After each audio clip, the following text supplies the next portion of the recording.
When the man pulling into Pump 3 at the Kanawha Falls Marathon Station at 11:40 on a Thursday night saw a boy, maybe 10, maybe 11, hard to tell in the dark, sitting in the back seat of a parked Chevy Malibu with the interior light on, reading a library book with a sleeping bag pulled up to his chest and a pillow wedged between the door and the headrest. The man didn't think emergency. He thought maybe the kid's parent was inside paying. Maybe they were on a road trip. Maybe 100 things.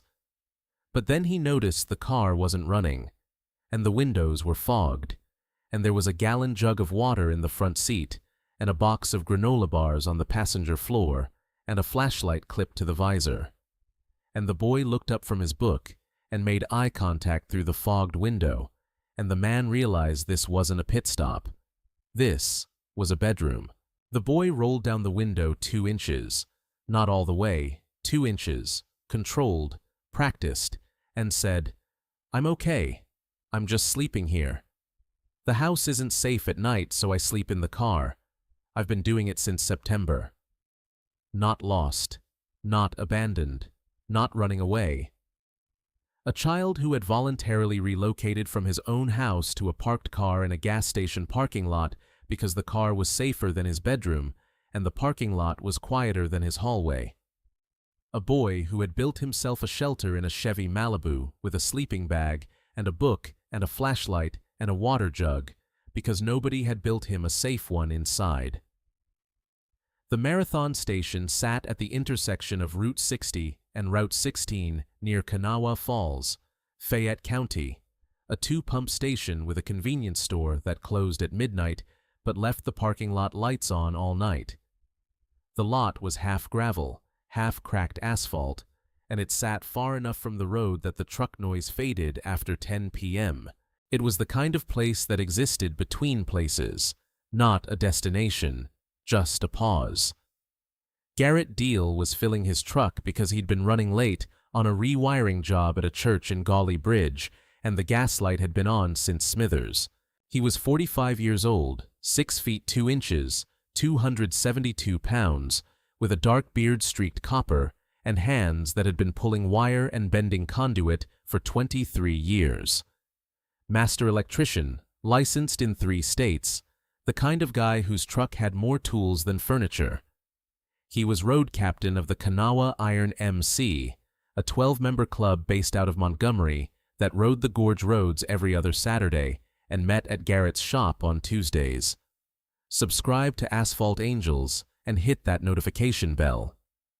Because this story starts with a boy reading a library book in a parked car at midnight and a man who noticed the windows were fogged from the inside. Garrett walked to the Malibu. The boy watched him approach through the 2-inch gap in the window. He didn't roll it down further. He didn't open the door. He evaluated, the same quick scan these kids always did, eyes to hands to posture to intent. "You said the house isn't safe. What do you mean?" "My name's Tanner. Tanner Rowe. I'm 11. I live at 220 Deepwater Road, about 1.5 miles from here. My mom works night shift at the hospital in Montgomery, 7 p.m. to 7 a.m. 4 nights a week. When she's gone, it's me and my stepdad, Kirk. And Kirk is different when she's not there." "Different how?" "During the day, when my mom's around, Kirk is fine. Normal. He talks to me, asks about school, watches football with me. He's a regular person during the day. My mom thinks he's great. She says he's the best thing that happened to us. And maybe he is. During the day. But at night, when she leaves for her shift, he changes. It's like a switch. She pulls out of the driveway, and something turns off in him, and something else turns on." "What turns on?" "He drinks. He starts at about 8 o'clock. Beer first, then whiskey. By 10 he's drunk. And when he's drunk, he gets paranoid. He thinks people are outside. He thinks someone's trying to break in.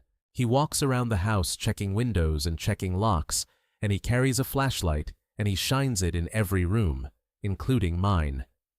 He opens my door at 10, 11, midnight, 1 a.m., every hour, sometimes every 30 minutes, and shines the flashlight in my face and says, "You awake?"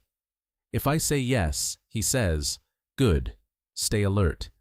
If I say no, he gets angry and says I'm not taking security seriously. Security? That's what he calls it. He says the house needs to be secured. He says I need to help secure the perimeter. He's not military. He never served. He works at the auto parts store in Fayetteville. But he talks like he's in a war zone after 10 p.m. He does rounds. He makes me do rounds with him sometimes, walking through the house, checking every window, every door, every lock, the basement, the attic. It takes 45 minutes. Then he sits in the living room in the dark, with the lights off, staring at the front door, and I'm supposed to be in my room staying alert. So you don't sleep? I don't sleep in the house, not anymore. The flashlight in my face every hour. I couldn't take it. I was falling asleep at school. My teacher, Mrs. Dalton, sent a note home saying I was sleeping in class, and Kirk intercepted it and told my mom I was staying up late playing games. My mom took my tablet away. She didn't know the real reason I wasn't sleeping was because her boyfriend was shining a flashlight in my face every hour and making me patrol the house at 2 a.m. If this story has touched your heart, share it with someone who needs to hear it, and subscribe to Asphalt Angels, because an 11-year-old boy couldn't sleep in his own bed because a grown man was running military drills in a house in West Virginia at 2 a.m. and nobody knew. When did the car start? September. I figured it out on accident. One night, Kirk was doing his rounds, and I was so tired I went outside and sat on the porch, and he didn't notice. He was in the basement checking the water heater or something. And I thought, if he doesn't notice I'm on the porch, he won't notice I'm in the car. So I got a sleeping bag from the garage and a pillow from my bed, and I went to the Malibu. It's my mom's old car. She got a new one. The Malibu just sits in the driveway. Doesn't run. Battery's dead. But the doors lock and the seats recline and it's quiet. I slept the whole night for the first time in months. And Kirk didn't notice? He noticed I wasn't in my room around midnight. He checked the house. He checked the yard. But he didn't check the car because the car's been dead since March and nobody thinks about it. It's just part of the driveway, like a mailbox. He went back to his rounds, and I slept 8 hours and woke up at 6 a.m. before my mom got home and went back inside like nothing happened. You've been doing this since September? Every night my mom works. Tuesday, Wednesday, Thursday, Saturday. 4 nights a week I sleep in the car. I've got it set up. Sleeping bag, pillow, flashlight, my flashlight, the good one, not the one he shines in my face, water jug, granola bars, a library book. I read until I'm tired, and then I sleep. It's cold now. It's been cold since November. But the sleeping bag is rated to 20 degrees, and I wear my coat and a hat, and I'm fine. I'm cold, but I'm fine. Cold is better than awake. Cold is better than awake. An 11-year-old boy had ranked his discomforts and decided that freezing in a dead car was preferable to being woken up every hour by a paranoid man running perimeter checks. He'd done the cost-benefit analysis, and the car won. If you're watching this story, hit that hype button right now. It's free, takes 1 second, and helps these stories reach the people who need them. Now, back to the story. But you're not in the driveway tonight. You're at a gas station. Tanner was quiet for a second. Last week, Kirk found the sleeping bag in the car. He didn't say anything. But the next night, he started checking the driveway. He walked out at 11 p.m. with the flashlight, and he checked the car, and I wasn't in it. I saw him from the kitchen window. But I knew. He knows about the car now. So I can't use the driveway anymore. So you moved to the gas station. I walk here after my mom leaves for work, 1.5 miles, takes me about 25 minutes. I get here by 7:30. The store's open until midnight, and the guy behind the counter, his name's Dale, he works nights. He doesn't ask questions. I think he thinks my parents are inside. I park in the far corner of the lot, where the light still reaches, but nobody really looks. I sleep in the car. I walked the Malibu here with it in neutral one night. It took me 2 hours. And I wake up at 5:30 and walk home before my mom gets back. You pushed a car 1.5 miles? It's mostly downhill from Deepwater Road to here. I steered, and it rolled. Going back will be harder. But I don't need to go back. I just need to leave it here for now. The gas station is safe. The parking lot has lights. Dale's there until midnight, and then it's just me and the lot. Nobody bothers a parked car at a gas station. People assume you're napping on a road trip. Garrett looked at this kid, 11 years old, reading a library book in a dead car he'd pushed 1.5 miles downhill to a gas station parking lot to escape a man who ran security patrols in a house at 2 a.m., and something settled in his chest that felt like concrete. Tanner, does Kirk ever put his hands on you? No, he's never touched me. I want to be clear about that. He doesn't hit me. He doesn't push me. He doesn't grab me. He just doesn't let me sleep, and he doesn't let me be alone. And he watches everything. And when my mom's gone, the house isn't a house anymore. It's his mission. And I'm either part of the mission, or I'm in the way of the mission, and either one means I don't sleep. He's not mean. He's broken. Something in him is broken, and it only shows when she's gone, and the sun goes down. Garrett called 911. This is Garrett Deal. I'm at the Marathon Station at Route 60 and 16, Kanawha Falls. There's an 11-year-old boy named Tanner Rowe sleeping in a parked car in the lot. He's been doing it since September, 4 nights a week, because his mother's boyfriend conducts paranoid security patrols through the house all night and prevents the child from sleeping. The child walks 1.5 miles to this gas station at night to sleep in a car. The child's home address is 220 Deepwater Road. The boyfriend's name is Kirk, last name unknown. I need a deputy and CPS. He texted the Kanawha Iron MC group chat. Marathon Station at Kanawha Falls. 11-year-old sleeping in a dead car in the lot. Stepdad won't let him sleep in the house. Kid pushed the car here himself. Need brothers? If Asphalt Angels has become part of your week, consider joining the channel membership. Just a couple bucks a month keeps these stories coming. Links below. Now, back to the ending. 3 brothers arrived: Hull, Dorsey, and Compton. Hull was a pipe fitter, 6 feet 4 inches, built like a crane. Dorsey was a diesel mechanic who always smelled like transmission fluid. Compton was the youngest in the club, 29, a tree trimmer who'd just patched in 6 months ago. They stood around the Malibu in the parking lot like sentries around a foxhole, which is what it was, an 11-year-old's foxhole. Hull looked in the window. Sleeping bag, pillow, library book, water jug, granola bars. A life pared down to what fits in a back seat. He shook his head. He set up a camp. He set up a life, Garrett said. 4 nights a week since September.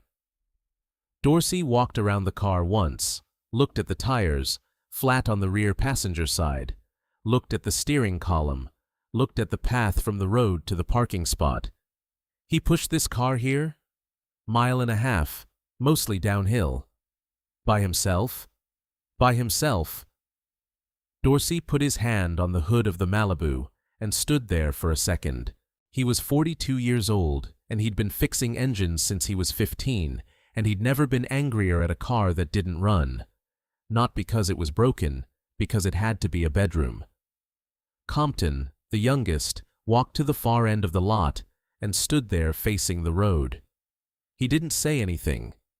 He just stood there with his hands in his pockets, looking at nothing. After a few minutes, Hull walked over and stood next to him. "You all right?" "I slept in a car when I was 13. Different reason. Same parking lot lights, same cold.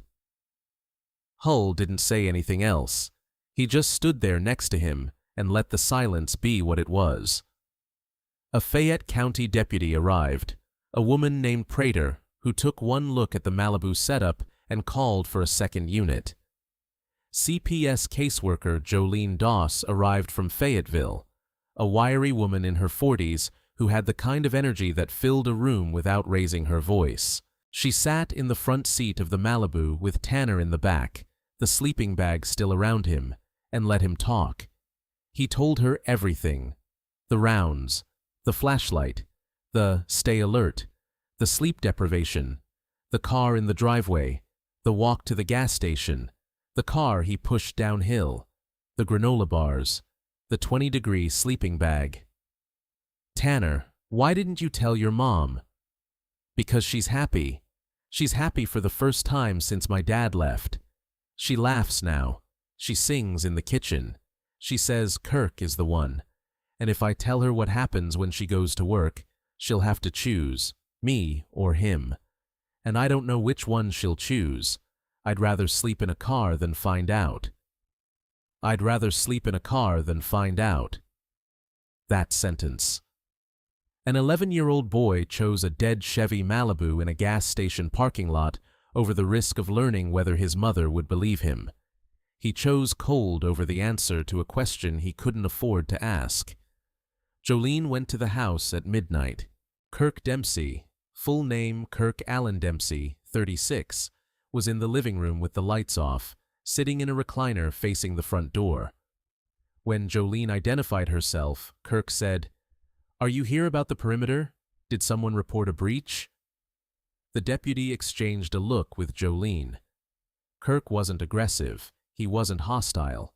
He was somewhere else, somewhere in his own head, where houses needed defending and children needed to be on watch, and every sound outside was a threat assessment. Kirk was taken for a psychiatric evaluation. He wasn't arrested, not initially. The evaluation revealed severe, untreated anxiety and paranoid ideation that escalated with alcohol and isolation. The nighttime behavior was a manifestation of a mental health crisis that had been building for years and had found its outlet in a dark house with a child who couldn't say no. Tanner's mother, Rachel Rowe, 33, an RN at Montgomery General, was called at work. She drove home in 18 minutes. She was still in scrubs. She still had her badge on. When she arrived at the gas station and saw the Malibu, her old Malibu, the one she thought was just sitting in the driveway collecting leaves, and the sleeping bag, and the water jug, and the library book, and the pillow wedged between the door and the headrest. She stood in the parking lot and didn't speak for about 2 minutes. She walked to the car. She opened the back door. She looked at the setup, the sleeping bag arranged just so, the pillow positioned for the angle of the seat, the flashlight within arm's reach, the granola bar wrappers in a neat pile in the footwell. Her son had been living in this car 4 nights a week for 4 months, and he'd kept it organized. He'd made it work. He'd been a better architect of his own safety at 11 than any adult in his life had been. Then she said, "How long?" "Since September." Rachel put her hands over her face. "He told me he was sleeping fine. He told me everything was fine. I asked him every morning. I asked him. And he said fine. I'm a nurse. I assess patients for a living. I check vitals and read charts, and I missed this. I missed my own son sleeping in a car." "He said fine because he was protecting you," Jolene said. "From what?" "From having to choose." Rachel's knees went soft. Garrett was close enough to catch her elbow. She steadied herself and looked at Tanner, who was standing next to the deputy with the sleeping bag still wrapped around his shoulders like a cape, and she said, "You never have to protect me from the truth. Not ever. You hear me?" "I hear you, Mom. Come home." Rachel took Tanner home that night. Kirk was not in the house. He'd been transported for evaluation. Rachel sat on Tanner's bed in Tanner's room and watched him lie down in his own bed for the first time in 4 months on a night his mother was home. He pulled the covers up and looked at the ceiling. "Is this weird?" Rachel asked. "Watching you sleep?" "No, it's good. But can you not use a flashlight?" Rachel laughed. It was the kind of laugh that breaks in the middle. "No flashlight, I promise." "And can you leave the hall light on? I've been sleeping with the parking lot lights. I'm used to a little light." "Hall light stays on." Tanner closed his eyes. He was asleep in under 3 minutes. Rachel sat in the chair next to his bed for 2 hours, not because she needed to watch, but because she'd missed 4 months of nights, and she was making up for it 1 minute at a time. The Kanawha Iron MC started a program called Safe to Sleep, named for what Tanner didn't have: safety at night, the most basic thing a house is supposed to provide. The program partnered with school nurses in Fayette and Kanawha counties to identify children showing signs of chronic sleep deprivation, falling asleep in class, declining performance, dark circles, behavioral changes, and cross-reference with home wellness checks. The card read, "A child who can't sleep at home will find somewhere else. Ask where they go when the lights go out." 6 months later, Kirk was in treatment, intensive outpatient for anxiety and alcohol dependence. He and Rachel were separated. He was living in an apartment in Fayetteville and doing the work, according to his therapist. Whether he came back was Rachel's decision, and she hadn't made it yet. She said she loved who he was during the day. She said she needed proof that person existed at night too. Tanner was sleeping in his bed every night. Full nights, 8 hours. He'd gained weight, not much, but enough that his jeans fit differently, and his face had filled out from the sharp-jawed look of a kid running on granola bars and adrenaline. He was in 6th grade, pulling A's and B's, and he joined the robotics club because he liked building things. His teacher, Mrs. Dalton, said the sleeping had stopped. No more head on the desk, no more notes home. She said Tanner was different now, not just awake, but present, engaged, the kind of kid who raises his hand and stays after to ask questions. He was always smart, she said. He just didn't have the energy to show it. Rachel changed her schedule. She moved to day shift, 7 a.m. to 7 p.m. Less pay, fewer differentials. But she was home every night. She said the money wasn't worth the cost, and the cost had been 4 months of her son sleeping in a car while she clocked in 12 miles away, assuming everything was fine. The Malibu was still in the driveway. Rachel asked if they should get rid of it. Tanner said no. Why? Because it kept me safe when nothing else did. It's not a car. It's proof that I figured it out. I was 11 and nobody was helping me, and I figured it out. I don't want to forget that, and I don't want you to forget it either. Every time you pull in and see that car, you remember what I did so you didn't have to choose, and maybe that makes both of us braver. Because I was brave enough to sleep in it, and you need to be brave enough to never let it happen again. Rachel didn't get rid of the car. She didn't argue with an 11-year-old who'd built himself a bedroom in a back seat because that 11-year-old had earned the right to keep whatever he wanted. Garrett drove past the Marathon station one night. Late, almost midnight. The parking lot was empty. The far corner where Tanner used to park was just a patch of cracked asphalt under a light. No Malibu, no sleeping bag, no boy reading a library book in the back seat of a dead car. He filled his truck and drove home. Be the one who notices a fogged window and asks who's sleeping inside. Thank you for watching this story. If it reminded you that a child who says, "I'm fine," might be sleeping in a car because fine is easier than the truth, please share it. Subscribe to Asphalt Angels for more stories, proving that sometimes the bravest thing a kid builds isn't a treehouse, it's an escape plan. Tell us in the comments, Have you ever had to find your own safe place when home wasn't one?